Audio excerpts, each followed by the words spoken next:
6 months after Apollo 13 came out, I happened to be at lunch at that Beverly Hills restaurant, The Grill, and Billy Wilder was there. And I had known Billy Wilder. He's my favorite all-time director, you know, just for his range and everything he accomplished in cinema. And I went up to him, and we were talking a little bit, and he said, I can't do his accent, but he said, I loved your last movie. And he was talking about Apollo 13, and that was very flattering that he'd even seen it. And he said, you know what I loved about it? It celebrated a man who didn't get his dream. He's the only person who ever picked up on this nuance that to me was so pivotal, and it meant the world to me.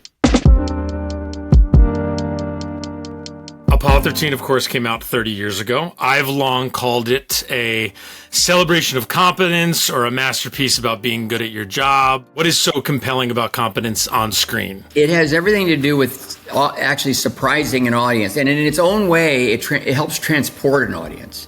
Because we're all shocked by, you know, what's entailed in anything that human beings do.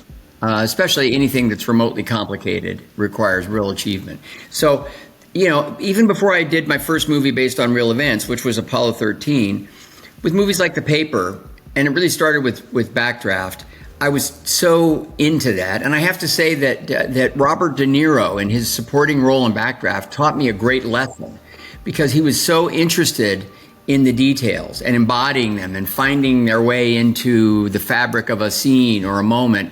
And I found that inspiring, and also to see the way he used that information. So I just think it helps transport an audience and surprise them. I look at competence and human capacity, what you're able to do, capable of doing, a human being, really synonymous with one another. And I get very, very excited and motivated to make movies that have characters that have extreme level of competency and just human capability. And it basically because I do these curiosity conversations once every 2 weeks for 35 years, I met 3 CIA directors, okay? And I did that because I wanted to know how they can manage that much information in their mind and then delegate, authority to others or action. And where they're able to do that. And so I was able to apply that or feed that into our TV series called 24 with Jack Bauer, because I thought that was really where I started to learn about, the red tape in government, the red tape in the CIA that disables them from actually capturing people that they could capture or getting bad guys. And that's what Jack does. He breaks right through red tape to kick the ass of bad guys. And so then with that sort of background, I was able to apply that to one of my movies called 8 Mile with Eminem, because that was also, he was disabled in some way to actually perform his high level of competency, because he was blocked by, inner scars that he had as a child and a young adult from his mom and the way he grew up in a trailer park. And that just made him, inhibited him to the point where he couldn't really perform. And so when he eventually is able to get through that and liberate himself from some of those injuries, that's when he was able to really blow up and go on stage and beat the rich kid. So when we could apply it to this movie with Tom Hanks, Ron was so good at really demonstrating that. Is there one element or scene or moment that you guys still feel like is underrated or underappreciated about Apollo 13? The original book that we acquired to make this movie, written by Jim Lovell, was actually called Lost Moon. And when you would talk to Jim, even as we were making the movie, he had a lot of melancholy about still the fact that he had not ever made it to the moon. And there was a kind of something very emotional about that to me. And so the moment when Tom Hanks, when they're actually circling and they're approaching the moon and he's not going to be able to go down, and he thinks about it, there's a little fantasy that he has, and then he turns around and achieves this remarkable thing, which is leads these men with the support of Mission Control to safety, home. And that was always powerful to me, that he had the moment, you could see it, it was palpable, and then he moved on in a way that in many ways was even more remarkable than everything he'd trained for, because it was so improvisational. Gentlemen, what are your intentions?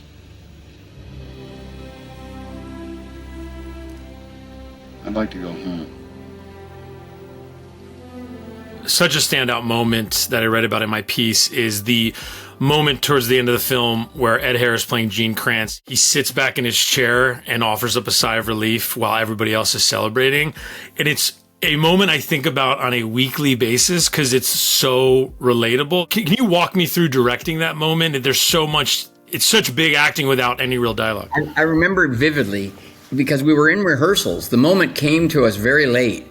And I was watching, more documentary footage, finding all the footage that I could find about Apollo 13. And we were actually in rehearsals. All the actors were there. In fact, we had our mission control set up, and they were going through mission control school where we had actual flight directors and various mission controllers teaching our actors to understand every knob, every dial, and all the vernacular and acronyms. I saw this moment that Gene Kranz, that was there, it was captured. And tough Gene Kranz, who I'd met, was emotional, very emotional. And so I called Ed over and I said, come to my office. And I'm showing him this, and I said, I had never seen this moment before, but, take a look at this. And I showed it to Ed, and Ed, consummate artist that he is, he went, you want me to do that? And I said, yeah. He said, we'll give it a shot. And it never went into the script. It, but on the day that we did it, we had a wide camera on everyone going crazy. And I knew the first time that we did that after 4 weeks of shooting the mission control tension in chronological order, that the actors would go nuts. And I buried a camera and hid it behind people so that the first time that Ed experienced it as well would be that moment. And that was the take. And he did it another couple of times, but that was that take. And so it was a reflection of his artistry and also, the real emotional investment that actors make as artists in a story. And it was all reflected in that moment. We never lost an American in space. We're sure as hell not going to lose one on my watch. Failure is not an option. Going through so much of the work you guys have done, failure is such a important element. Even like I was watching We Feed People recently, right? And correct me here, but that opening moment where they have to abandon the food. Yeah. What a compelling, beautiful way to open a movie, because you're expecting something, it's subverting your expectations, they become so human. Ron, you had a great quote about Chuck Yeager talking about the right stuff, where you talk about, he took it as far as he could as an individual, and then a team needed to take it further. You could draw a line from the right stuff to Apollo 13 sure, to, of course, from the Earth to the Moon, which came out a couple years later. How do you know how much failure is the right amount of failure? Well, that's the process of drama. You're working on a screenplay, you're talking about the story, and it's also verbal. Like you tell people the story. You pitch back and forth with each other, whether it's in a story conference or whether it's at lunch or a phone call on the weekend or whatever it might be. You're constantly testing exactly that. How much friction, how much danger, how much drama, and how do we understand it? Because shit happens. Things don't always work, and that's part of a test. All these stories, whatever they are, they're always tests. I mean, in the broadest comedy, it's a test. What can a guy make it across the room drunk? Well, maybe he can. Maybe he'll bump into the furniture and fall down. Maybe we'll see that. 8 Mile. Can this young guy who has so much bottled up talent, can he actually, share it effectively with the world? So those tests are always what it's about. And then it's the kind of the subtests along the way, the little hurdles that tell you how hard it is and become the kind of gauntlet that makes the drama, and it's so it's always fascinating and exciting to delve into that. Say again, please. Houston, we have a problem. Well, and Brian, as a producer, right, another thing I kept thinking about was like, there's also so much you could connect to making movies, right? Of the idea of like, so much of being on sets is relying on individual inspiration and talent. But then, of course, a huge job of a producer is then taking that, melding it with the team. What have you learned? I mean, there was so much in the work that suggests so much of your experience in that, kind of perfecting that. I think what a producer does, or what I do, is, lead from the basic, the simple premise of what this movie is about. What is the main idea of what this movie is about, and the way I personally imagine that vision to be executed. With that, a lot of it is the ending. To me, it's the process, but the ending. You don't want to lose credibility or stakes along the way, but a lot of it's about the ending. I really try to make people feel really important, like their jobs are incredibly important, to the point that they're leading the team. And of course, Ron and I did that with Tom Cruise, because we had to make it less expensive than it currently was. And I thought the only way that could happen is if he really leads the team, or he feels like he's leading the team. And what did that mean? It meant like when he goes to the bathroom, it's not 30 minutes or 20 minutes. It's running back and forth, or eating, or whatever those role model examples could be. Would you demonstrate those? And I don't say that to him. I just say team leader, and he did all of those things to the max. I've done a second movie with him called American Made. He is that person. He is a spectacular team leader. Even on a movie called Friday Night Lights, they lose the game. And the studio, they didn't like that they lost the game.